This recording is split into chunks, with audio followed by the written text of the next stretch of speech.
Hello, Wanderers. Welcome back to our Crusader Kings 3 roleplay series following Vemender, Ivar's son. And in that last episode, we leveled some devastating blows to the kingdom of Hraefnjarl as we attempt to put our friend Njord Hraefnsblood on the throne and get our vengeance upon his brother, Ulfric II. Now, as you can see here, we are outside the barony of Ravenhold, which was the original capital and the landing point of the forces of House Hraefnsblood in the original Viking conquest of Iberia, which happened not about like 70 years ago now, like quite a while actually. It's been 2 or 3 generations since the Viking invasion. But yeah, we are currently sieging them down there. Our war score, as you can see, is we could end the war now, but I do want to see if we can coax King Ulfric into another battle, potentially a second battle that we could maybe try to capture him in or get into a duel with him. If that doesn't go, then I think that the war will probably, or at least this stage of the war might end. You know, if we've got Ravenhold and Leon, I imagine that King Ulfric would probably, retreat south of the river here, and then we would see what happens from there. But I'm really hoping we could get him in battle, either capture him. I've got the abduct scheme as kind of a backup, but it's not going to work while we're at war because we got this minus 500. But if the war ends, there's the possibility that we could do that. Now, before we jump into today's episode, I do just want to say I have actually gone and done something interesting. Now, you'll recall in that last episode, the battles were significantly in our favor. I think we took 0 casualties in some pretty major battles. So I have actually gone and made my own mod. A mod that essentially balances out some of the landless gameplay. Now, it's not completely done yet. There's a few things that I still want to do, but I do have a few working parts to it as it stands. So if we go and we take a look here at our camp, which is down here in Quayar, we will see there are some changes to the buildings. For example, here in the pavilion. The pavilion actually gives you a tiny penalty to your health instead of a medium health boost. The way I see it, living on the road, living the life of a, mercenary or a wanderer, it's not necessarily good for your health. Yeah, you get fresh air, but that's like a hard life. And, it's probably not as cushy as somebody living in a castle. Now, living in a castle, you have to worry about disease and things like that, but you have to do that when you're traveling around city to city as well.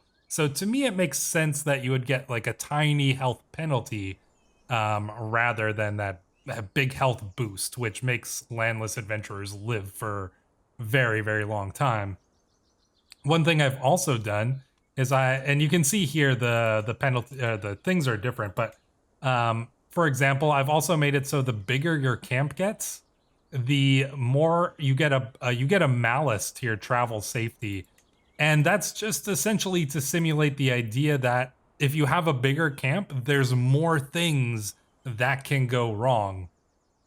There's more people, there's a lot more moving parts, all sorts of things. So there's a lot more things that can go wrong. And so as you build up your camp, it actually becomes more dangerous to travel because there's just all sorts of different things that can happen. Now, obviously, both of these things you can mitigate by different buildings and different options in the game. I think that this makes a lot more sense. The major things that I've gone and changed come to the men-at-arms bonuses. Now, you will recall, this is still the same here, the Proving Grounds. But you will recall that the personal bouts used to give you like plus 40% modifiers on your heavy infantry, like on all of these stats. So it's like plus 40, plus 50%. That seems huge. And honestly, like you're already packing men-at-arms in a battle where you're going up against levies a lot of the time. And your soldiers already punch way above their weight. And those bonuses just put things into astronomical levels. And considering how many bonuses you can stack up on each other, to me, it was getting a little bit out of control. I still don't think, even with the nerfs that you could say that I've put in here, reducing these bonuses, and I've reduced it for basically every building that gives bonuses to men at arms.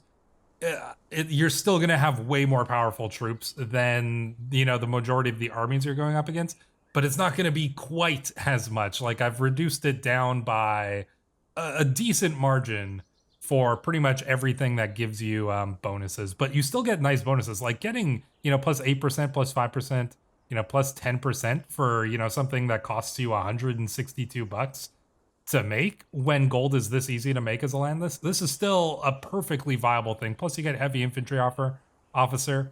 This is still, I would still buy this, even now with these changes.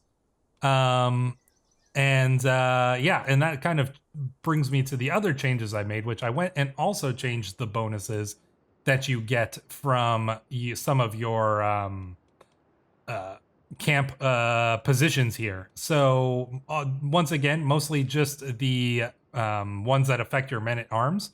But for example, the men at arms, the armorer here, it used to be able to give you plus 50% toughness if you had an excellent character in there. Now it maxes out at plus 10%.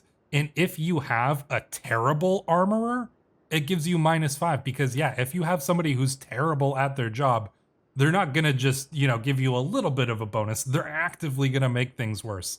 So you need to have somebody who's at least poor. If you have somebody who's at least like poor, skill level for the thing, they will give you a tiny bonus. But if they're terrible, it will be a malice. Now, there might be some times where it might still be useful, like some of the bonuses you could get. There might still be some bonuses you can get from having that character in that position, but I've went and gone and changed that quite a bit. And so yeah, same here with the Master at Arms. I've changed it from like plus 50% to plus 20 and plus 10, like a lot more reasonable, but that's still really good. Your troops are still going to be way stronger. And same for basically everything that gives you bonuses to your men at arms. I've gone and reduced them fairly significantly, but to a point where I still think it's like these bonuses are still good. Like 10% here from just putting your guy in this position, that's still good. Now, one thing that I still want to do before I put this mod out into the world, which I think I will do, I want to add salaries for these positions, because I don't know why you're not paying these people for their for being in officer positions. Like, officers should get some sort of bonus. Like, what are they, just doing this for free? No, it doesn't really make sense. And I also want to institute a monthly income cost. Honestly, I'd like to do a provision cost as well for the men at arms that you have in your cast. I don't know if I'll be able to do a provision cost, but I'd like to put an income cost, just like the same way it is with any like landed character, right? Like, it costs them money to have their troops raised or unraised.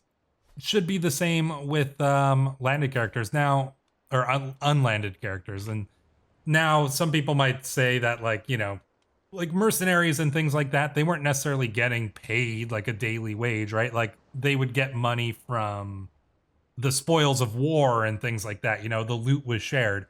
But we can't really simulate that, or that would be hard and complicated. And to me, it just makes way more sense just to have give you some maintenance costs for these things, for your officers and for your men at arms.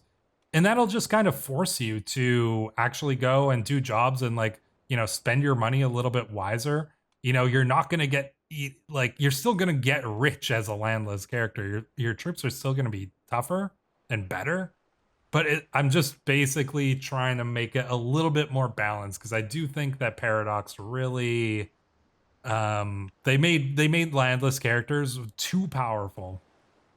So this is my attempt to balance thing. I've also reduced some of the bonuses to like friendly fatal casualties that you get as well, just to essentially make it a little bit more of a challenge, because I don't know, you can have some challenging moments when you're a landless character, but once you start to get some men at arms, you can punch so far up above your weight, and it gets a little bit ridiculous. So, yeah, that's something I was been working on, and I think that it's progressing well. Like, you know, these bonuses to me still seem pretty good, and our troops are still going to be very strong. Like, you can take a look here at our Varangian veterans, for example. You know, they're still, their base is 45, but we're still getting bonuses from all these things: plus 10%, plus 20%, plus 1%, plus 5%, plus 5%, plus 10%, plus 8%. Like, that's, you're stacking so many bonuses. These don't need to be 40%, 50%, 40%, you know? Like, it doesn't need to be that high. So, you know, our troops are still gonna be a lot better than any landed character, and I do think that makes sense, right? Like, mercenaries were the strong ones in these things. But in any case, that's I won't go too much further into it. If you guys do have any modding skills, make sure to join the Discord and let me know. And I would love to hear your ideas on other ways to balance it. I don't know a lot about modding. I just kind of fumbled my way through this. But, you know, I'm open to interpretation. Like, I'd love to try my hand at making some events and things like that. You know, events that maybe reduce your provisions, or, you know, things like, you know, having, I don't know, just you know, I want to make landless play a little bit more challenging. So let me know your thoughts and suggestions down in the comments below. Yeah, so anyways, back to the game. We are sieging down Ravenhold here, and we are going to prepare to engage Ulfric if he raises his troops again. Before we do that, we did get a betrothal offer. Now, I'm actually kind of glad we didn't marry out Alfred Hildir, or Alfild. We'll just call her Alfild, because, you know, those R's are a little bit unnecessary. Alfild here, we were tempted to marry her to one of the officers in our camp, but I kind of, you know, backed out of that because I didn't think it made sense. And then we actually just got this offer here: to the handsome Lord Vemender of the Leon's Bani. With your permission, I would like to betroth your daughter, the fair Alfrahildir Scalendil. And honestly, this is, you know, a great grandson of Hasting.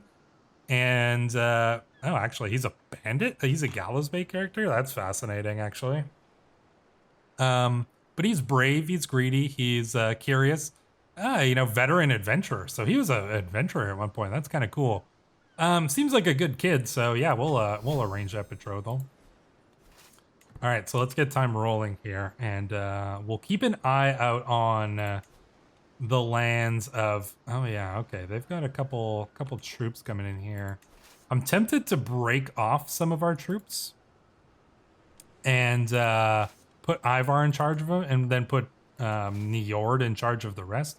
So which ones are our Varangians? These, okay, these are the Varangians. So we're gonna want to switch Ivar out for Njord. Let's grab the Varangians. Let's put Vemender. Man, will I ever stop saying that? No idea. All right, we're gonna get those Varangians moving out with Vemender, and then we'll get the other two armies here merging. And currently they'll be under Gerdaudas because he's got the siege bonus there. But I would imagine Njord is definitely in that army there.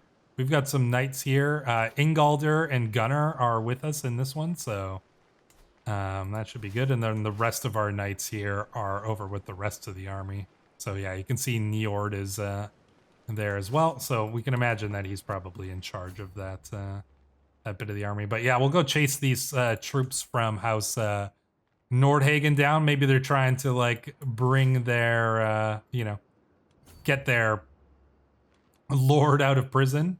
Ew, I don't want to take attrition. That's one thing that I would like to avoid. So we might try to see where he's going to go. I wonder. Oh, okay, there we go. Now Ravensblood is bringing their troops back up. So I wonder where they're going to try to meet up. I feel like our Varangians, even with the nerfs that I've put in, the balances that I put in, I don't want to call them nerfs because they're still extremely strong. But I'm tempted to, okay. They're going to have, we should still be able to beat them, I think. I think we'll still be able to pull off a victory here. Oh, secrecy reduce, arbitrary arrest. Okay, well, our abduct scheme isn't growing that great. Oh, they're splitting up. Can we... I kind of want them to gather their armies up together, honestly, and then we'll take them both at the same time. I'm pretty sure we'll be able to beat 900 troops with our 500. Yeah, we should still have a pretty decent advantage there, especially if we can catch them on good ground. So we'll hold out. We'll let the siege here of Ravenhold go on for a little bit. Oh, and we're gonna get a new martial lifestyle perk, Soldiers of Less Fortune. Not gonna help us out right away, but it will help us out, you know, at some point. So we'll let their armies gather up, and we'll engage them in just one big battle here, and maybe that's where we'll, you know, I mean, with the, you know, maybe some luck. Oh man, it actually says we can win this battle even if it's on their territory. That would be pretty impressive. Go into their house, take them down just like that. Oh, okay, here we go. This might be a little bit more advantageous because they won't quite get the same bonuses. Okay, where are you going? Are they going to try to go for Leon? Salt in the wound. I was at the market with your life. His attention caught by a criminal chained to the pillory. He rolled his eyes and keep walking. Callous. Arrogant. Give the man what he asked for. I don't know if I want him to be callous. You know, we've already played a callous character. Arrogant could be interesting. This criminal is not even worth your attention. Yeah, I think we'll go for this option instead. Mental break, imposter. I swear to Odin, I'll punch them. Oh, they're going into the sea. Okay, we gotta hit them here. We can't let them get to the sea. Oh wow, they got 1,200 troops.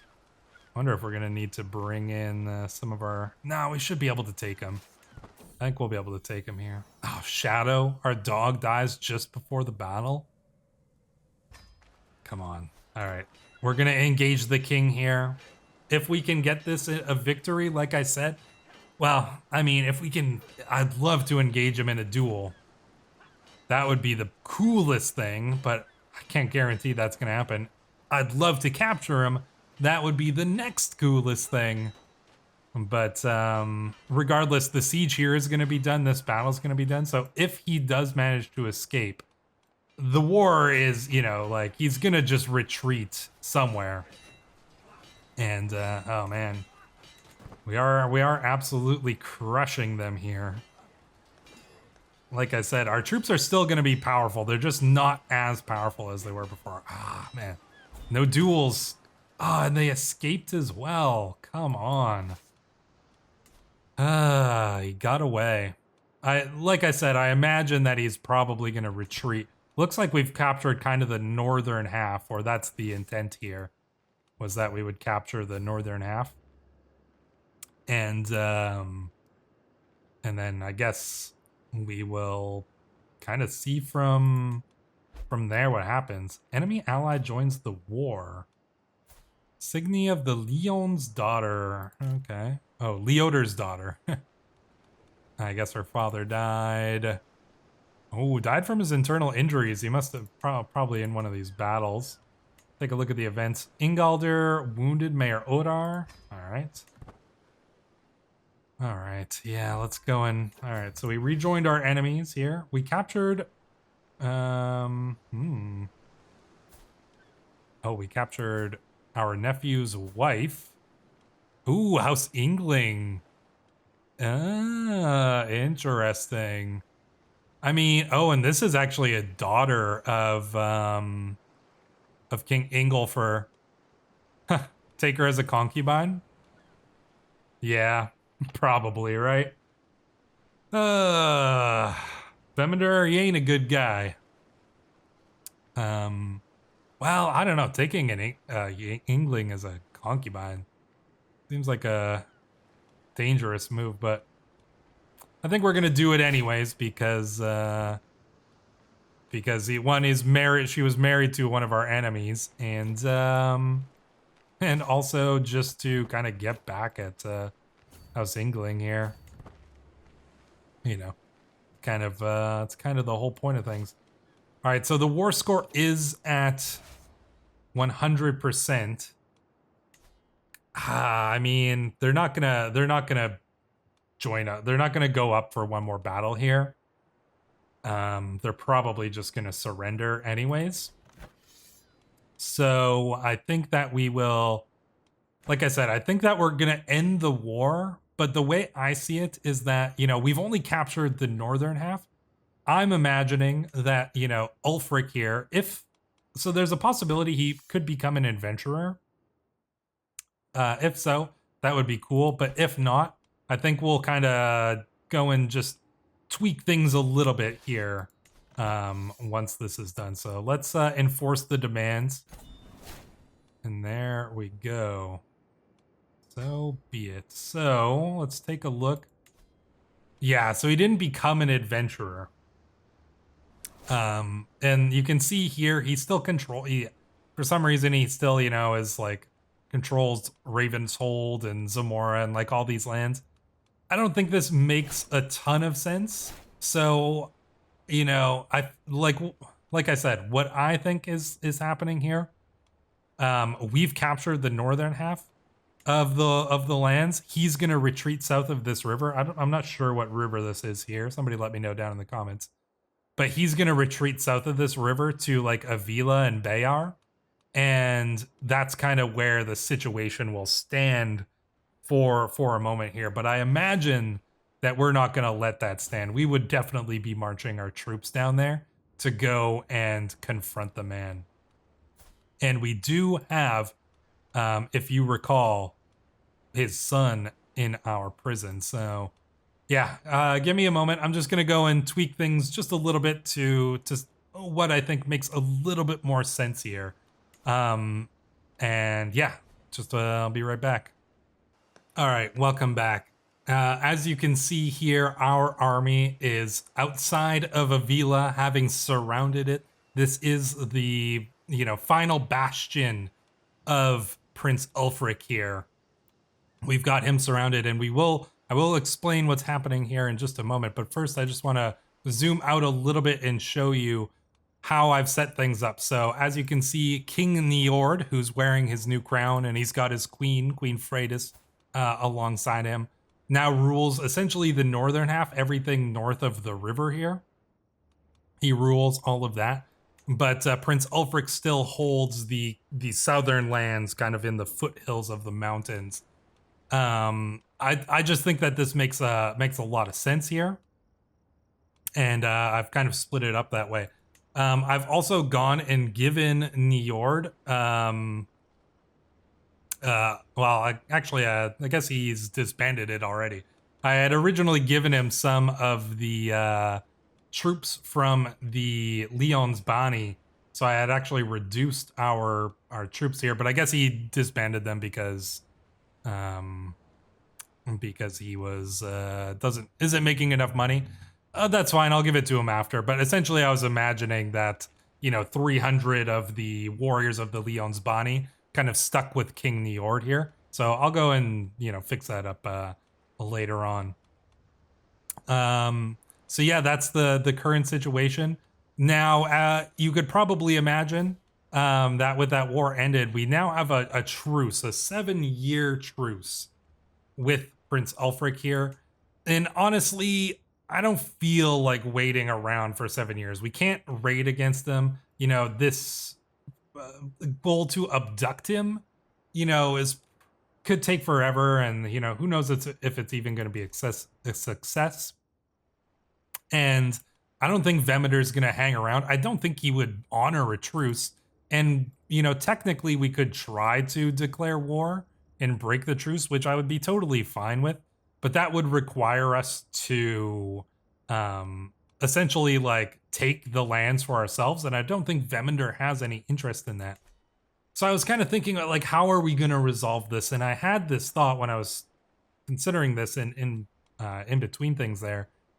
And I had this thought, and like I said, we do have this man's son in our custody. So how I imagine it is, and like I said, I've been reading the Saxon Stories books or the Last Kingdom books, and one of my favorite things that happens in there is when the leaders of these like Viking forces and the Anglo-Saxons, or the Viking leaders like Uhtred and Hasting and all those guys, when they like meet up outside of the battles and they confront each other.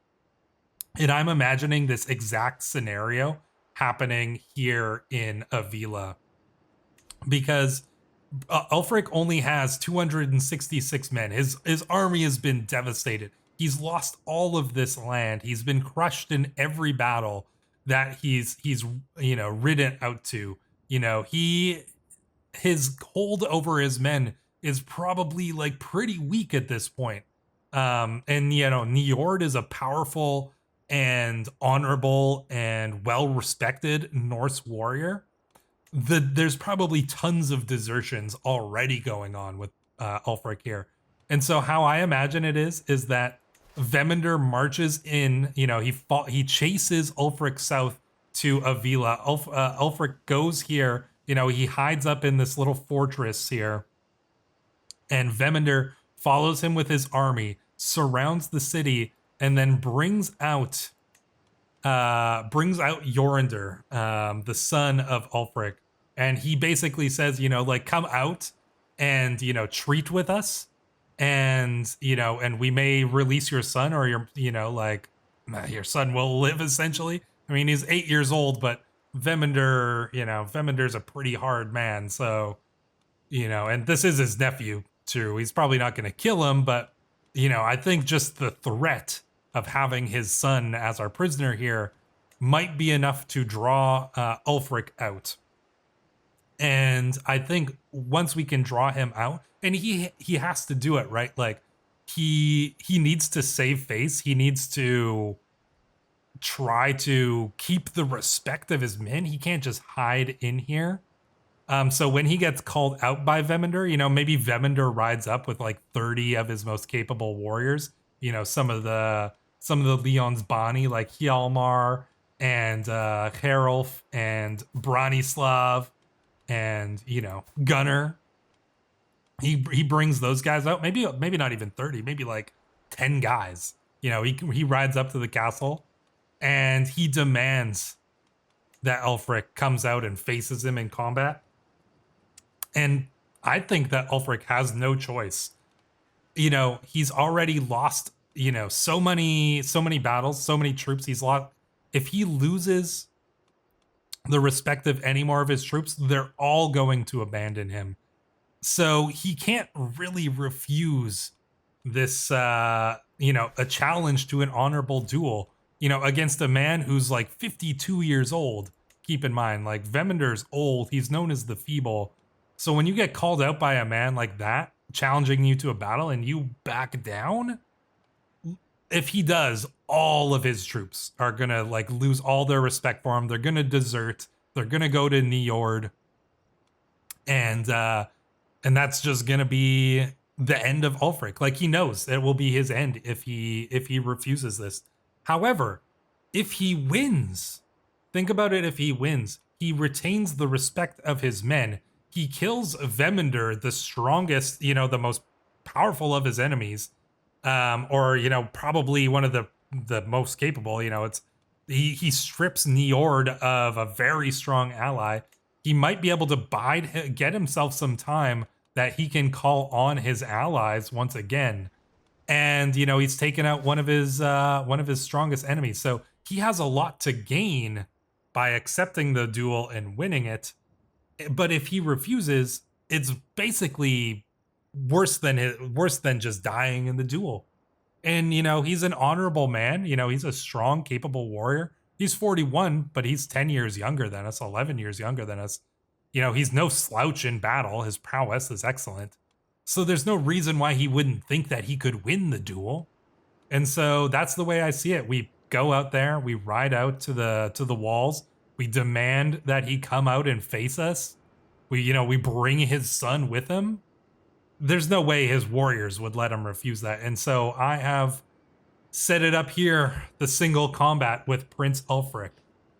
It is this is the way that it's got to go. And Ivar or Veminder does have a high prowess compared to Ulfric here, but his prowess is still pretty decent.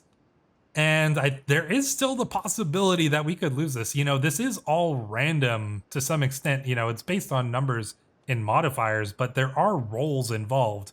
It's not a guarantee that if you have higher prowess, that you will win every duel. We have a pretty good chance of beating this guy. I'm quite certain, but it could go badly. Actually, like we could lose.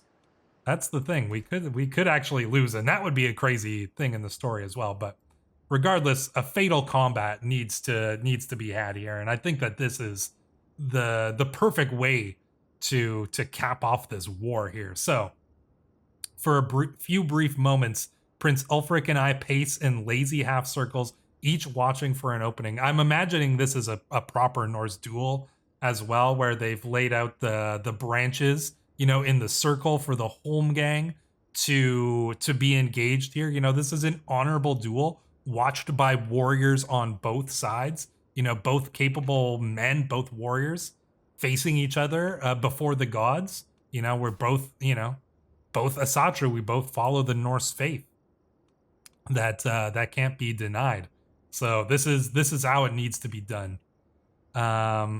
We have our own spear. He has a spear as well, ready to fight. Only one of us is walking away from here today, and I intend it to be me.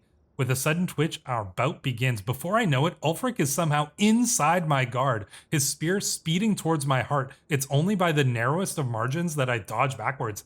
Damn, so Ulfric's already coming out with a very aggressive tactics here and putting Veminder off guard. I mean, if Veminder is 52 years old, he is an old man for this time, and he's lived a hard life.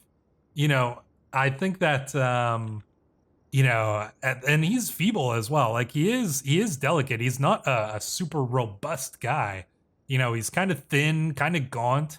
And Prince Ulfric here is the opposite. He's a pretty vigorous man, 41 years of age, so he's not a youngster, but he's got he's probably kind of not in his prime, I wouldn't say, but he's got a lot of experience. He's definitely got some experience. He's look at his kills, just our sister there. That's gonna just give us the impetus to kind of go on. But yeah, he's a capable warrior, and he shows it here on this first attack.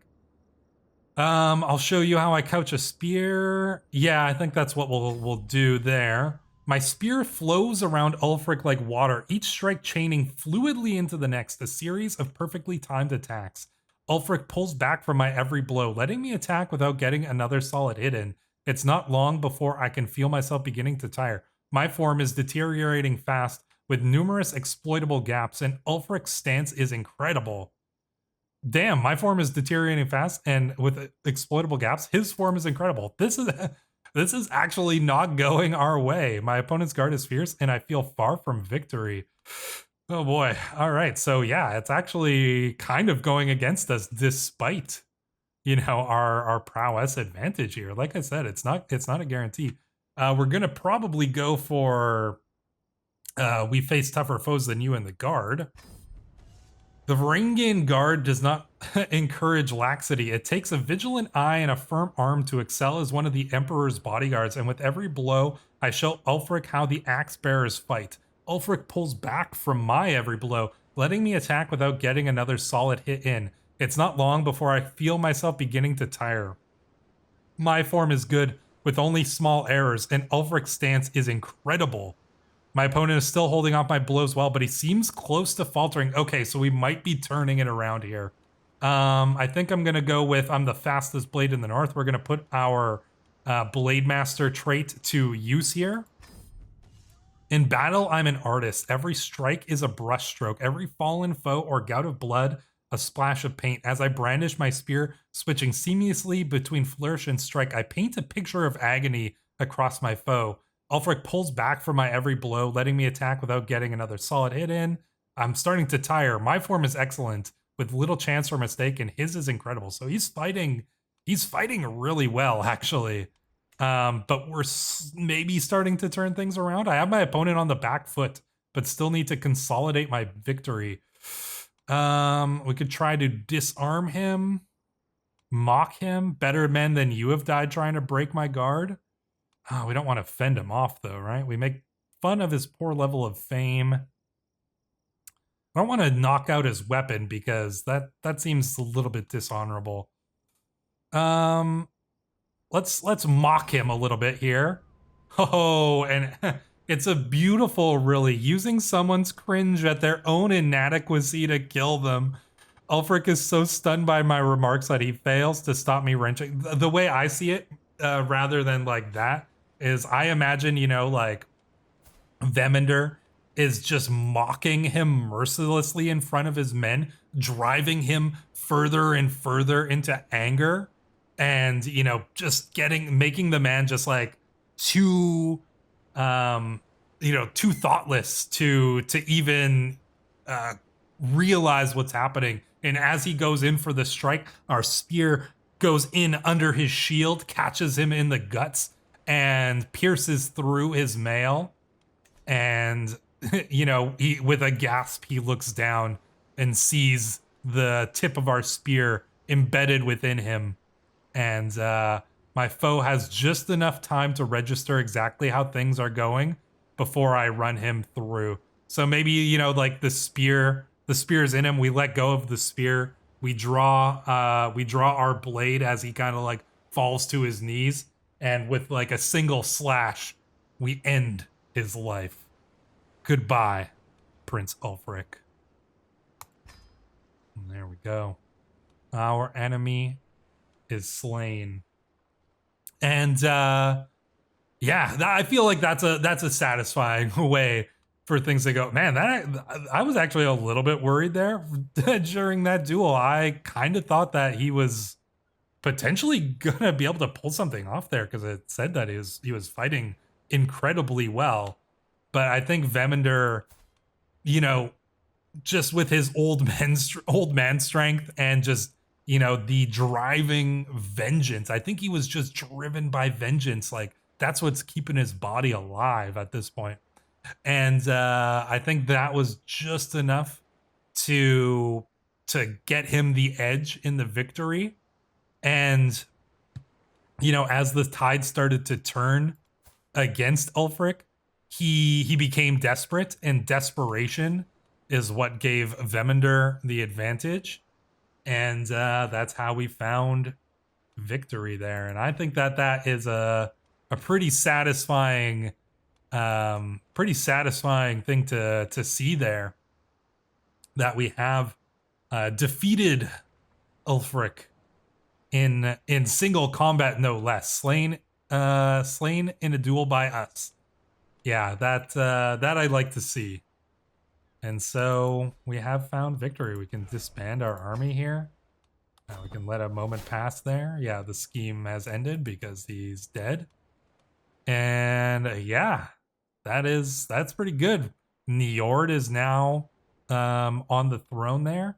He's no longer our second in command. We do need another second in command. We've got some capable people. Branislav, you know, has done well. Geralf could be a pretty good like, you know, in terms of just his knowledge, you know, he's a pretty capable man in a lot of respects. But I think Hjalmar has been with us from the beginning, and he's a capable warrior, keep in mind. He's been with us from the beginning, and he hasn't died. He's the only one of the few who hasn't died. Gunnar as well. But yeah, he hasn't died in battle. He's got a kill here. He's a berserker. I think we got to put him in that position. I don't think we can unless we remove him from his current position. So we're gonna, maybe it's the bodyguard one that blocks him. Yeah, okay, it's the bodyguard. You can't be the bodyguard and the second at the same time there. So yeah, we're gonna put Hjalmar in that position. He can remain as our man haggler. Totally fine with that. But yeah, Hjalmar is now the second in command. We'll need a new master at arms. Anybody interesting here? I mean, Gerdautas, he actually is proven capable. The Prussian guy that we picked up before there. We need a bodyguard. Joanne, she's pretty capable as well. Let's put her in there. And then we need an infantry captain.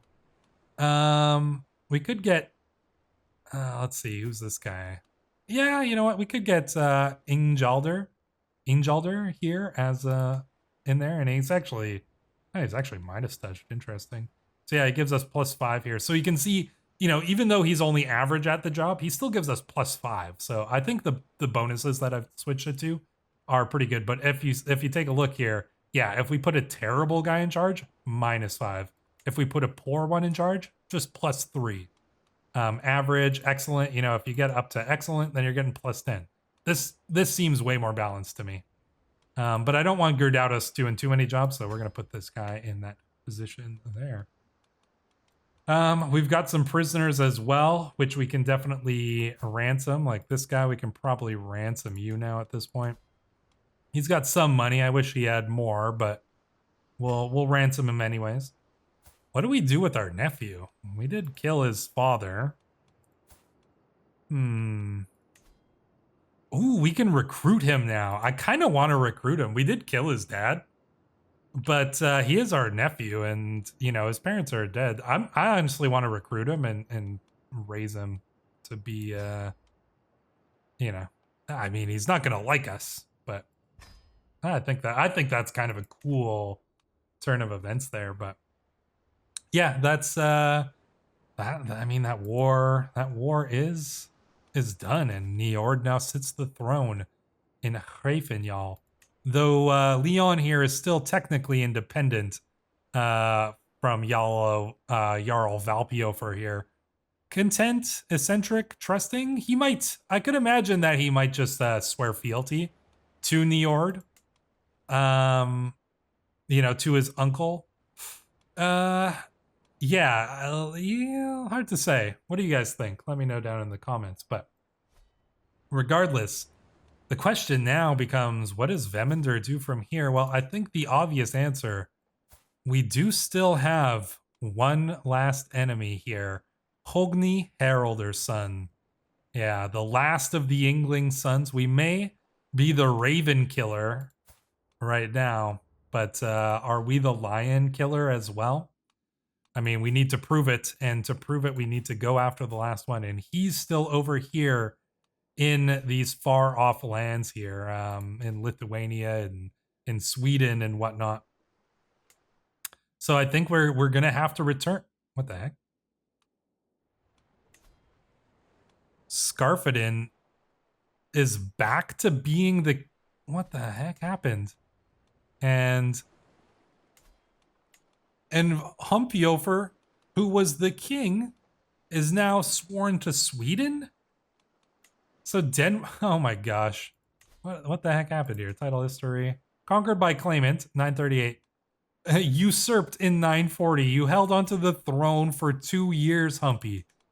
What a weak man. As soon as we left, just all went down. But Skane is still out there. House Hammer. Freaking powerful House Hammer here. Yeah, very interesting. A lot of interesting things going on there. Quite cool. And yeah, I think that Vemender, he might take a moment to rest here, but I don't think it'll be long. You know, what is it, July? I don't think we'll leave yet, but we might leave in the spring of next year to go and get our final revenge, and that is going to return us back to the Baltic region, and then potentially we can finally do what I have wanted to do for a while, and that is take some land with Vemender. And I have been eyeing up Gotland. I just think this is a cool place. It's got a bunch of empty baronies that we can build up. You know, it's got the special building, which is even cooler. It's the capital of its thing, so it gets a duchy building as well. I just think this would be a cool place to build a little kingdom, and we haven't really played in this region. So yeah, that's kind of what I'm leaning towards. But if you have any other suggestions, definitely let me know. This has been a fun one. I'm glad we got our revenge. Until the next one, Wanderers, thank you for watching.